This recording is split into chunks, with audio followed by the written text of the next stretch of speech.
नमस्कार, मैं हूँ नई दिल्ली के सुप्रीम कोर्ट में और मेरे साथ हैं KKL गौतम जी, जो कि सुप्रीम कोर्ट में वकील हैं। जिस तरीके से किसान आंदोलन गरमाया हुआ है, कृषि बिल को लेकर के जगह जगह प्रोटेस्ट हो रहे हैं, ख़ास तौर पर दिल्ली यानी कि भारत की राजधानी बॉर्डर पर किसान अपना आंदोलन कर रहे हैं और उनका आंदोलन 83 दिन से चल रहा है। भारी संख्या में किसान दिल्ली के बॉर्डरों पर अपना आंदोलन जारी रखा हुआ है उन्होंने। आइए हम जानते हैं सुप्रीम कोर्ट के वकील KKL गौतम जी से कि जो ये कृषि बिल है वाकई किसानों के हित में है या अहित में है। सरकार कहती है हम इस पे संशोधन कर देंगे लेकिन बिल वापस नहीं लेंगे। सर, जिस तरीके से कृषि बिल जो है सरकार लेकर आई है और ये कहती है कि ये किसानों के हित में है, किसानों को इसको समझने की ज़रूरत है। एक तरफ किसान कहते हैं नहीं, ये हमारे अहित में है, इसको जो है इसमें जो फ़ायदा होगा इस बिल में वो पूंजीपतियों को होगा, जैसे कि अडानी, अंबानी और भी कई पूंजीपति हो गए, उन्हें इस बिल से फ़ायदा होगा। लेकिन कहीं ना कहीं सरकार भी कहती है हम इसमें संशोधन करने के लिए राज़ी हैं। एक तरफ संशोधन की भी बात की जाती है और एक तरफ फ़ायदे की भी बात की जाती है। आप इस पर क्या कहेंगे? मेरा इस पे ये कहना है कि जो कृषि कानून है ये जो है स्टेट सब्जेक्ट का इशू है, राज्य सरकारों का इशू है और ये इस पे जो केंद्र सरकार ने पार्लियामेंट में जो कानून बनाया है ये संविधान विरुद्ध है, क्योंकि संविधान में जो शक्तियाँ दी हुई केंद्र सरकार की उसमें जो कंकरेंट लिस्ट है उसमें जो है एग्रीकल्चर जो इशू है वो उसमें नहीं है। जो सेंटर सब्जेक्ट है उसमें भी कृषि जो है सेंटर का सब्जेक्ट नहीं है। जो कृषि जो है वो सिवाय और सिर्फ और सिर्फ स्टेट सब्जेक्ट का इशू है। तो इस पे जो है स्टेट जो गवर्नमेंट है उनका इस पर कानून बनाने का पूर्णतः अधिकार है, संविधान के द्वारा दिया गया है। इस पर जो केंद्र सरकार ने पार्लियामेंट के द्वारा जो लॉ पास किया है वो अल्ट्रा वायरस है, अनकॉन्स्टिट्यूशनल है। अब इसके बीच में जो अब किसान भी इसके विरुद्ध में धरना प्रदर्शन कर रहे हैं, चारों तरफ से दिल्ली को अवरोधित किया कर रखा है और सरकार भी जो है एक कदम पीछे नहीं हट रही। सरकार को भी कुछ किसानों के हित में कदम उठाने पड़ेंगे और किसानों को भी देश हित में आगे बढ़कर कुछ कदम उठाने पड़ेंगे। और इस बीच में जो टकराव है इसका तो मेरी समझ से जो एक पहलू नज़र आ रहा है कि इसमें जो है जो केंद्र सरकार ने जो कानून बनाया है इसको राज्य सरकारों के ऊपर छोड़ देना चाहिए। जो राज्य सरकार इस कानून को पारित करना चाहता है, लागू करना चाहता है वो लागू करे, जो इसको लागू नहीं करना चाहता है वो इसको न लागू करे, इसको मैंडेटरी नहीं करना चाहिए। और दूसरा, इस पे जो किसानों की मांग है MSP की, जो मिनिमम सपोर्ट प्राइस है, उसको सरकार को इस पर कानून जरूर बनाना चाहिए, अवश्य बनाना चाहिए। क्योंकि लेकिन सरकार तो कहती है ना कि MSP था, MSP है और MSP रहेगा। नहीं, MSP है और रहेगा और बना रहेगा, ये तो अच्छी बात है, बट इस पर कानून नहीं है अभी तक, क्योंकि ये लागू लिखित होना चाहिए। ये नहीं, ये लागू ही नहीं होता है।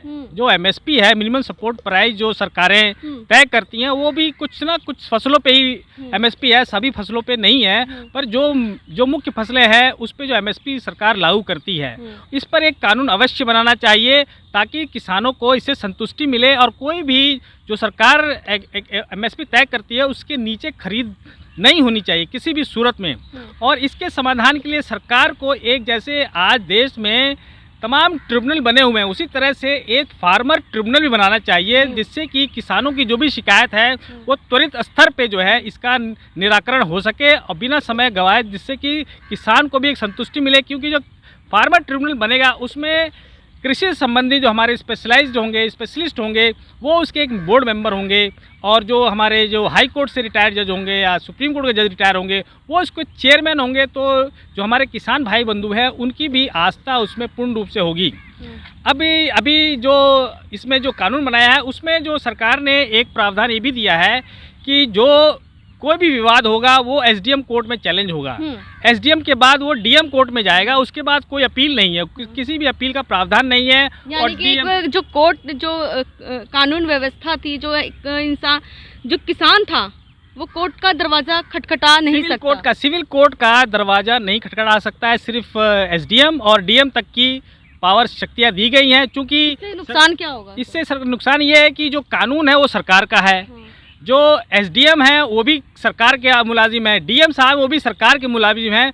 तो ऐसा नहीं लगता कि जो सरकारी मुलाजिम है, चाहे एसडीएम हो और डीएम साहब हो, वो सरकार के कानून के विरुद्ध जाएं, या एग्रीमेंट जो बनता है, कॉन्ट्रैक्ट जो बनेगा किसानों के बीच में और व्यापारियों के बीच में, वो इतना क्लिष्ट होता है कि हम जैसे वकील और जो वकील हैं उनको भी समझने में समय लगता है। तो हमारे जो किसान हैं वो तो अनपढ़ होते हैं और वो उनको ये जो कानूनी बारीकियां हैं वो बहुत जल्दी समझ में नहीं आती है। उसके लिए भी उनको किसी एडवोकेट को हायर करना पड़ेगा तभी समझ सकते हैं। इसके लिए उसमें समय जाया होता है, पैसा जाया होता है। तो इन सब बातों को ध्यान में रखते हुए सरकार को यदि अपनी मंशा, अपना जो एक होता है कि मंशा, सही मंशा को साबित करना है, तो सरकार को एमएसपी को एक कानून बना देना चाहिए, उस पर मोहर लगा देना चाहिए, ताकि जो हमारे जो किसान भाई बंधु बैठे हुए हैं उनका सरकार में कुछ भरोसा जागे।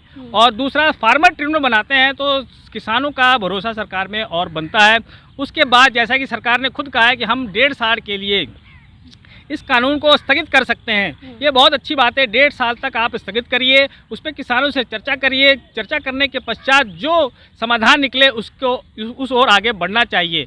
यदि अभी जो किसान नाराज़ हैं उनको संतुष्ट करना है और उनसे ये बॉर्डर का रास्ता खुलवाना है और धरना समाप्त कराना है, तो सरकार को एमएसपी पे कानून अवश्य बना देना चाहिए। इस पे ना सरकार का नुकसान है ना किसानों का, इसमें पूरे देश का फ़ायदा है। सरकार को भी फ़ायदा है, देश के किसानों को भी फ़ायदा है, आम नागरिक को भी फ़ायदा है। और एमएसपी बनाने के साथ एक फार्मर ट्रिब्यूनल भी अवश्य बनाना चाहिए। जी सर, आपने जिस तरीके से कहा आपने जिस तरीके से कहा कि जो राज्य चाहे वो इसको लागू कर ले, लेकिन ज़्यादातर राज्यों में तो बीजेपी की सरकार है सर। ये भी सरकारें जो हैं आती और जाती रहती, टेम्प्रोरी सरकारें हैं। चूँकि संविधान के द्वारा ही सारी सरकारें चल रही हैं, चाहे केंद्र सरकार हो चाहे राज्य सरकार हो।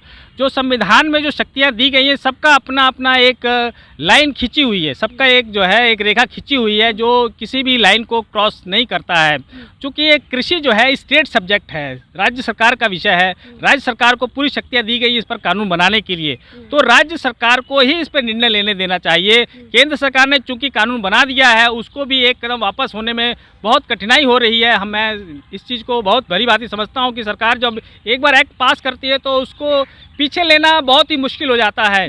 पर सरकार को भी अपना दिल बड़ा रखना पड़ेगा, देश हित में आना पड़ेगा और इस कानून में जो है इसको जो है मैंडेटरी नहीं करना होगा और राज्य सरकारों पर छोड़ देना चाहिए कि इसको जो सरकार चाहे उसको लागू करे, जो सरकार ना चाहे इसको ना लागू करे। और फिर मैं कहूँगा कि एमएसपी और फार्मर ट्रिब्यूनल अवश्य बनाना चाहिए, एमएसपी पे कानून जरूर बनाना चाहिए।